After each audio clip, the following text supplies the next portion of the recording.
All right, so you've got it down. You know what to put on an invoice. That's great. But what do you do now? You've sold the goods. You've completed the service. When should you send the invoice? Who should you send it to? Angela, tell us some of the stuff that our audience and our clients need to remember in terms of sending their invoices out. As soon as you finish your services or ship your product, you should bill the customer immediately. Yeah. Any delays in that is going to delay your entire payment process. And you want to make sure that when you do send that invoice out, you're sending it the proper way. So does the customer require you to mail a physical copy of the invoice? Mm-hmm. Or are you able to send them an email copy of the invoice? Go ahead and take care of that so you can get those payments immediately. So if you're going to invoice your customers for any late fees that may be due on the invoice, make sure those late fees are clearly identified on the invoice itself. And that's going to be in their terms and conditions, right? So if the payment is beyond 30 days late, some sellers will charge you an extra percentage or 1.5 points. Yes. So that kind of thing. But it's got to be in their terms and conditions in order for them to It has to be in the terms and conditions, right. And you need to make sure, it's a good idea that most people will put that on the bottom of the invoice copy somewhere. Yeah.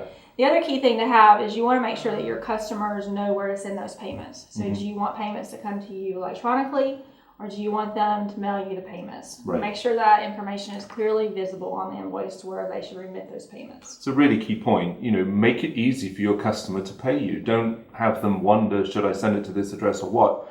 Usually you can put some information on a box at the bottom. It's a field you can pre-populate and have as a standard field. Maybe you'll accept payment by credit card, in which case you can give them a website address to go to. Or if it's an electronic invoice, sometimes those will have a hot link on them so they can click it and get paid by card right away or by bank account debit, either electronic way. But again, make it easy for them to pay, and you'll find that a lot of companies just want to pay your invoice and don't want to have to work out where to send the check or what to do with it, right? Yes.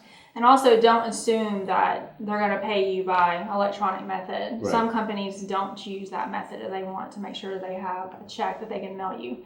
So it's always good to check with the accounts payable department of the company you're dealing with to ensure that you understand how you're going to get paid. Right. And nowadays we're seeing more and more people that don't actually issue a physical invoice anymore, and maybe they don't even do an emailed invoice. Maybe they're doing it via a portal. Is that right? We're seeing quite a few of those come through. Usually with larger customers, and maybe they dictate the terms under which the seller has to use their portal to get paid. So it's really important to understand from your customer how they want to be billed.